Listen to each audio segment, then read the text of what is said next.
The breathtaking beauty of Kashmir, often dubbed paradise on earth, has long been a source of inspiration for poets, artists, and travelers alike. Its lush valleys, pristine lakes, and majestic mountains create a landscape that seems almost otherworldly. However, this serene beauty was shattered on April 22, 2025, when a devastating event unfolded. A horrifying terrorist attack ripped through a popular tourist spot in Pahalgam, Jammu and Kashmir, a place that had always been a haven for those seeking peace and tranquility. The explosion left behind a trail of death and despair, transforming a once lively area into a scene of utter devastation.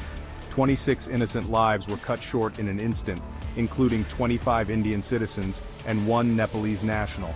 Families were torn apart, and a community was left to grapple with unimaginable loss. The grief was palpable as people gathered to mourn, holding photographs of their loved ones, their faces etched with sorrow and disbelief. The picturesque landscape, known for its snow-capped peaks and serene lakes, now seemed to mock the pain of those who had lost so much. What was once a symbol of peace and natural beauty became a scene of carnage, forever scarring the memories of those who witnessed the horror firsthand. The attack sent shockwaves across India and the world, as news channels broadcast the grim reality to a global audience. The images of destruction and loss were hard to comprehend.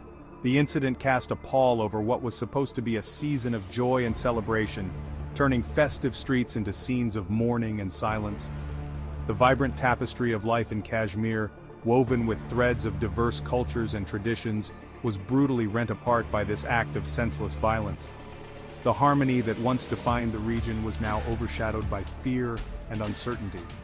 Cultural symbols that stood as testaments to the region's rich heritage were damaged or destroyed, adding to the collective grief and sense of loss. The echoes of the blast resonated far beyond the serene valleys, reaching into the hearts of people across the nation and igniting a firestorm of emotions.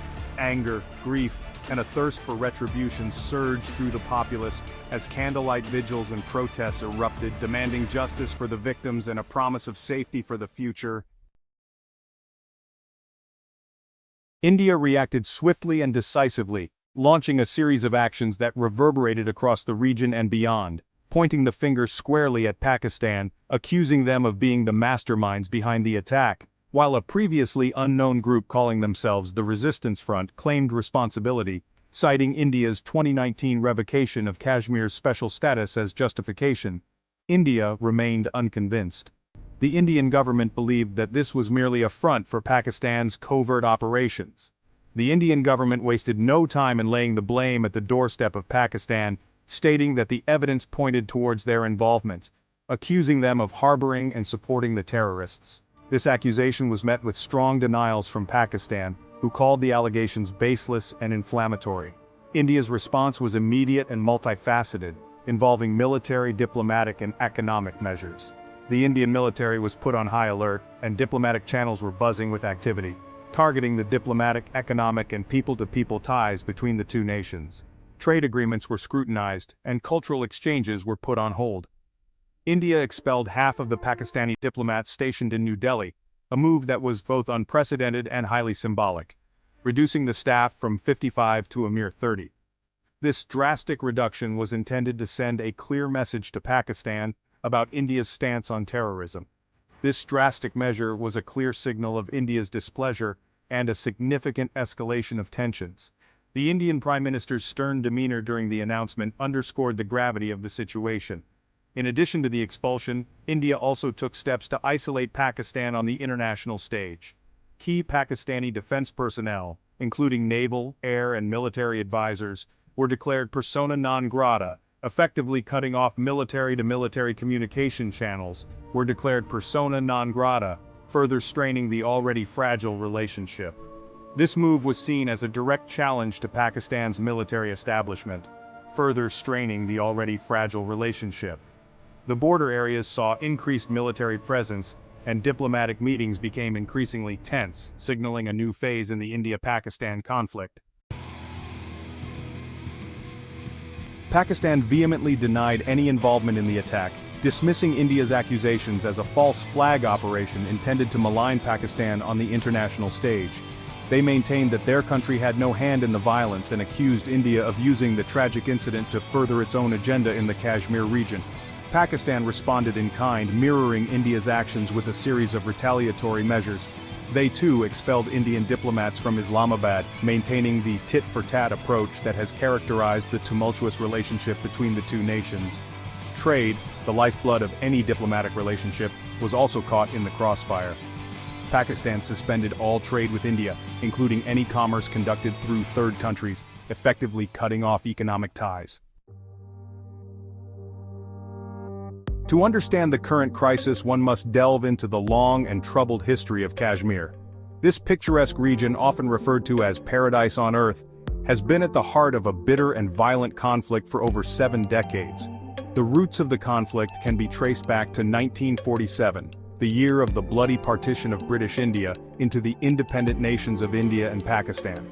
The partition was marked by mass migrations, communal violence, and a deep-seated animosity that still lingers today. Kashmir, with its predominantly Muslim population but ruled by a Hindu Maharaja, became a bone of contention between the two newly formed nations. The Maharaja's decision to accede to India sparked immediate conflict as Pakistan contested this move, leading to the First War over Kashmir. The partition led to the first of 3 major wars between India and Pakistan over Kashmir, leaving the region divided along a volatile line of control.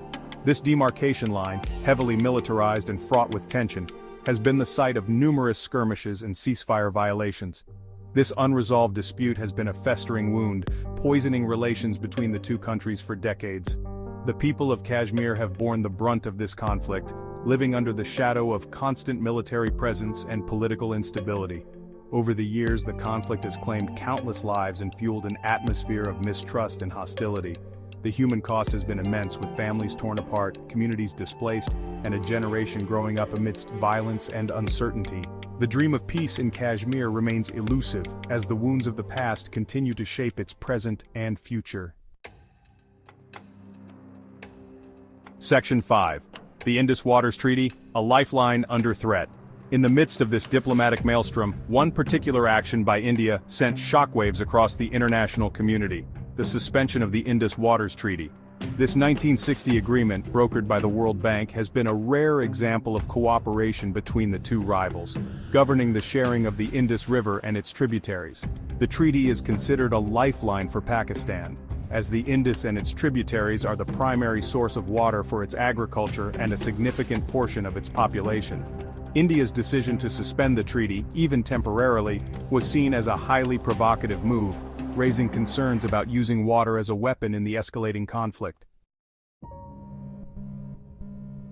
Section 6. The world watches with bated breath. As tensions between India and Pakistan reached a fever pitch, the international community watched with growing alarm. The specter of a full-blown war between two nuclear-armed neighbors was a terrifying prospect, threatening to destabilize the entire South Asian region and potentially draw in global powers.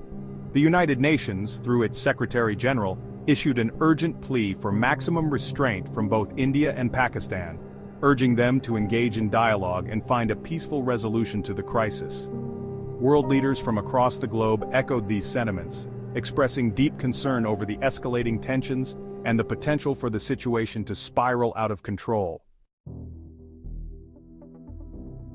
Section 7. The Nightmare Scenario, Nuclear War. The possibility of a nuclear conflict, however remote, sent chills down the spines of world leaders and citizens alike. Both India and Pakistan possess nuclear arsenals, and the thought of these weapons being unleashed was a chilling reminder of the devastating consequences of unchecked aggression. The use of nuclear weapons, even on a limited scale, would have catastrophic humanitarian and environmental consequences, not just for India and Pakistan but for the entire world. The radioactive fallout, the long-term health impacts, and the potential for a nuclear winter paint a grim picture of the horrors that await should this nightmare scenario become a reality. Section 8. A Path to Peace. Despite the escalating tensions and the very real threat of war, the international community clung to the hope for a peaceful resolution. Diplomatic channels, though strained, remained open, and efforts were underway to bring India and Pakistan to the negotiating table. The focus of these efforts was to de-escalate the situation, encourage dialogue, and find a way for India and Pakistan to address their grievances through peaceful means. The emphasis was on finding common ground, however elusive it might seem, and preventing the situation from spiraling further out of control. Section 9. The clock is ticking. As days turned into nights, the world held its breath, hoping against hope that diplomacy would prevail. The situation remained extremely volatile, a tinderbox awaiting a single spark to ignite a conflagration. The fate of millions, perhaps billions, hung precariously in the balance. The coming days and weeks would be crucial. The world watched anxiously, praying that cooler heads would prevail, that dialogue would replace rhetoric, and that the threat of a devastating war would recede, paving the way for a more peaceful future for both India and Pakistan. The clock was ticking, and the time for action was now.